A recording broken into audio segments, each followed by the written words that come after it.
सुप्रभात बच्चों।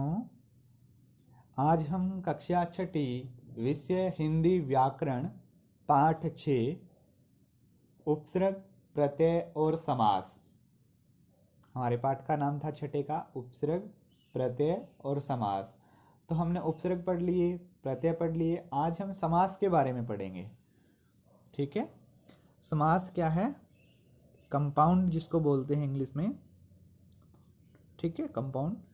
तो देखिए बेटा, समास का मतलब होता है किसी भी पद का क्या है, किसी भी शब्द को संक्षिप्त करना।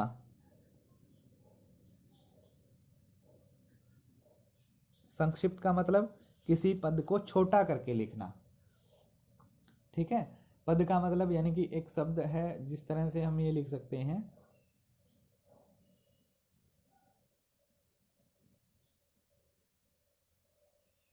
जैसे राजा का पुत्र, राजा का पुत्र। ठीक है, इसको संक्षिप्त करेंगे राजपुत्र। राजा का पुत्र शब्द हमारे पास क्या था, देखिए जैसे लिखा मैंने, राजा का पुत्र। ये शब्द है हमारे पास। ठीक है। तो इसको हमें संक्षिप्त करना है, तो हम क्या लिख देंगे, छोटा करना है, राजपुत्र। तो ये इसका क्या है, संक्षिप्त पद है, यानी कि ये समास पद है। ठीक है। और ये इसका विग्रह है, यानी कि समास को अलग किया है। यानी कि समास में क्या होता है, विभक्ति जो चिन्ह होता है, ये क्या है, कर्ता ने कर्म। ठीक है। जो चिन्ह होते हैं, जैसे कर्ता ने कर्म को करण से के द्वारा। ठीक है। इस तरह का ये जो का चिन्ह है, संबंध कारक का है। षष्ठी विभक्ति में आता है, संबंध कारक का है, का के की। तो ये का जो है उसको क्या कर दिया हमने, लोप कर दिया, विलुप्त कर दिया, सीधा राजपुत्र लिख दिया, राजा का पुत्र। मतलब दोनों का वही है, राजा का पुत्र और राजपुत्र। अर्थ क्या निकलता है, राजा का पुत्र ही निकलता है। तो ये संक्षिप्त करने की जो प्रक्रिया है वो समास कहलाती है। इन्होंने परिभाषा में भी दिया है, देखो बेटा, शब्दों के समूह को संक्षिप्त कर नया शब्द बनाने की प्रक्रिया को समास कहते हैं। शब्दों के समूह, ये शब्दों का समूह था, इसको संक्षिप्त करना, छोटे करने की जो प्रक्रिया है वही समास कहलाती है। ठीक है। तो देखिए, आज गणतंत्र दिवस है। इस दिन राष्ट्रपति परेड की सलामी लेते हैं। घुड़सवार सैनिक भी इसमें शामिल होते हैं। राजपथ से परेड आरंभ होती है। ठीक है। और लाल किले पर समाप्त होती है। इस अवसर पर हर व्यक्ति के मन में देशभक्ति की भावना होती है। ठीक है।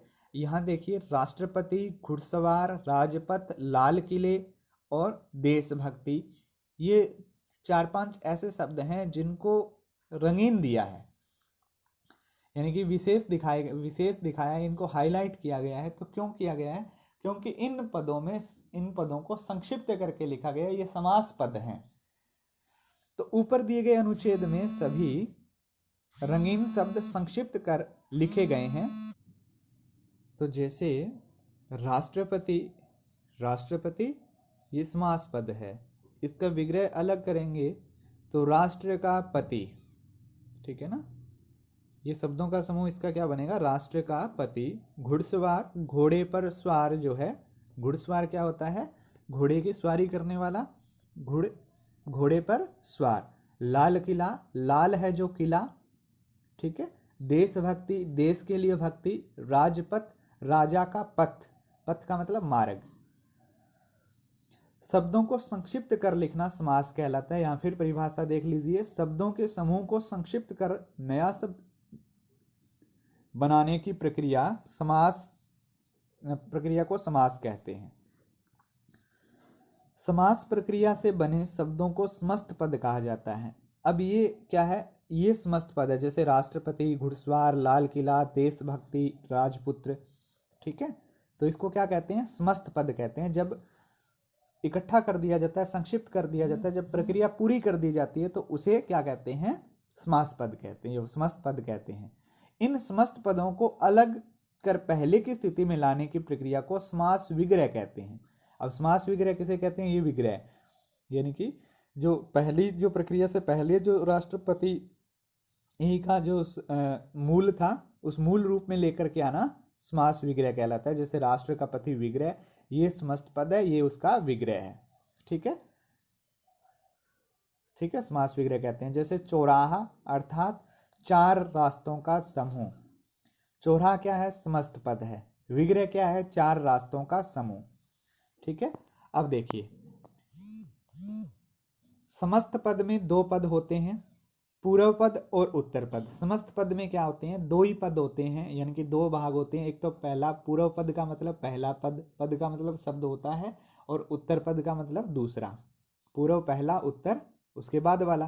पहले पद को पूर्व पद तथा दूसरे पद को उत्तर पद कहते हैं।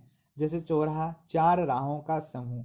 यहाँ चौराहा, इसमें देखिए चौराहा में चौ जो है वो क्या है? पूर्व पद है। राह है वो क्या है? उत्तर पद है। चार राहों का समूह। ठीक है, विद्या के लिए आलय तथा रसोई के लिए घर शब्द समूह के लिए घर शब्द समूह समास विग्रह है। यहाँ विद्यालय तथा रसोई घर का विग्रह किया गया है। समस्त पद इसमें क्या है? समास जो पद है वो क्या है? विद्यालय और रसोई घर। जब इनका विग्रह करेंगे तो क्या बनेगा? विद्या के लिए आलय और रसोई के लिए घर। तो इसमें देखिए पूर्व पद क्या है? विद्या, उत्तर पद क्या है? आलय। रसोई घर में पूर्व पद रसोई और उत्तर पद घर। ठीक है, तो इस प्रकार देखिए यहाँ इन्होंने एक डेफिनेशन और दी है, वो किसकी है? परिभाषा। समस्त पदों को अलग अलग करना और उनके आपसी संबंध को स्पष्ट करना समास विग्रह कहलाता है। अब यानी कि विग्रह का मतलब विखंडन करना, उसके टुकड़े करने, वो क्या कहलाता है? किसे कहते हैं समास विग्रह? तो उसको लिखा है कि जो समस्त पद होता है, जो संक्षिप्त करने की जो प्रक्रिया के बाद जो पद बनता है, उसको अलग अलग करना और उनको अलग करके उनके आपसी संबंध, यानी उनके बीच में जो विभक्ति चिन्ह आते हैं, उन चिन्हों को स्पष्ट कर देना समास विग्रह कहलाता है। इस प्रकार समस्त पद और समास विग्रह समास की दो प्रक्रियाएं हैं। यानी कि समास में क्या होता है? एक तो विग्रह होता है और एक समास समस्त पद होता है। ठीक है, ये इसकी प्रक्रिया है। ठीक है, अब देखिए बेटा, यानी कि आज हम अब बात आती है समास के भेदों पर। तो समास के निम्नलिखित 6 भेद हैं। समास के भेद इन्होंने कितने बता दिए? 6 भेद बता दिए। तत्पुरुष समास है, द्वंद्व समास है, द्विगु समास है, कर्मधारय समास है, बहुव्रीहि समास है और अव्ययी भाव समास है। तत्पुरुष, द्वंद्व, द्विगु, कर्मधारय, बहुव्रीहि और अव्ययी भाव, ये 6 समास हैं। ठीक है, कितने समास हैं? 6। यानी कि समास, अब आपसे पूछ ले कि समास के कितने भेद होते हैं, तो 6। आपको ये कहे कि समास के भेदों के नाम बताओ, तो आपको बताना है तत्पुरुष समास, द्वंद्व समास, द्विगु समास, कर्मधारय समास, बहुव्रीहि समास और अव्ययी भाव समास। ठीक है, तो अब हम बात करते हैं तत्पुरुष समास की।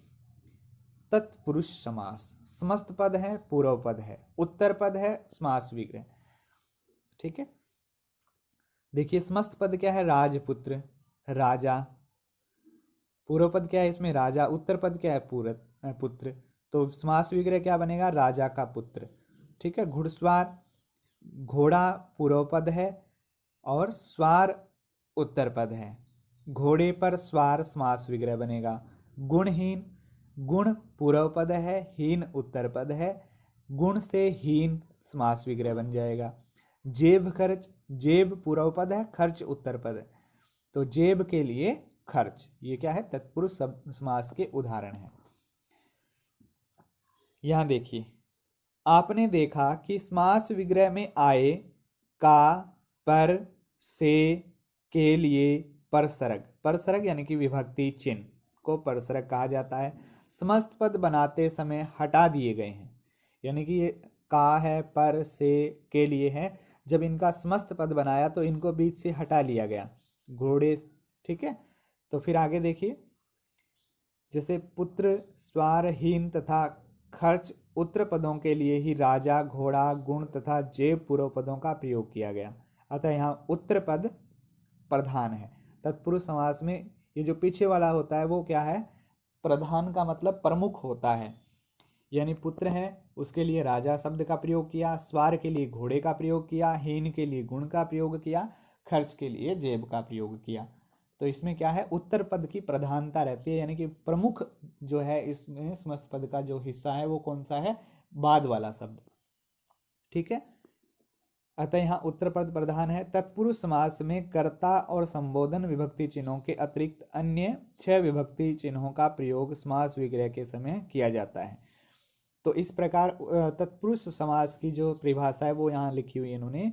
जिन समस्त पदों में उत्तर पद प्रधान होता है तथा समस्त पद बनाते समय विभक्ति चिन्हों का लोप हो जाता है उन्हें तत्पुरुष समास कहते हैं। तो इसकी परिभाषा हम सीधी सी दे सकते हैं कि तत्पुरुष समास में उत्तर पद प्रधान होता है, जहां उत्तर पद की प्रधानता होगी वो तत्पुरुष समास कहलाएगा। तो बेटा आज के लिए हम सिर्फ जो कुछ अन्य उदाहरण देख लेते हैं तत्पुरुष इस समास के भी। समस्त पद दिया अकाल पीड़ित, अकाल से पीड़ित। ठीक है, पीड़ित इसमें क्या है, पीड़ित पद की प्रधानता है उत्तर पद की। पुस्तकालय, पुस्तकों के लिए आलय। घुड़दौड़, घोड़ों की दौड़। गृह प्रवेश, गृह में प्रवेश, गृह प्रवेश, गृह में प्रवेश। वन गमन, वन को गमन। पथ भ्रष्ट, पथ से भ्रष्ट। ठीक है, ये क्या थे, कुछ अन्य उदाहरण थे तत्पुरुष समास के जिसमें उत्तर पद की प्रधानता होती है, उसे तत्पुरुष समास कहा जाता है। बेटा आज की जो हमारी कक्षा है उसमें हम केवल तत्पुरुष समास तक करेंगे, जो 5 आगे के भेद हैं वो हम कल की कक्षा में करेंगे। इसी के साथ आप सभी का धन्यवाद।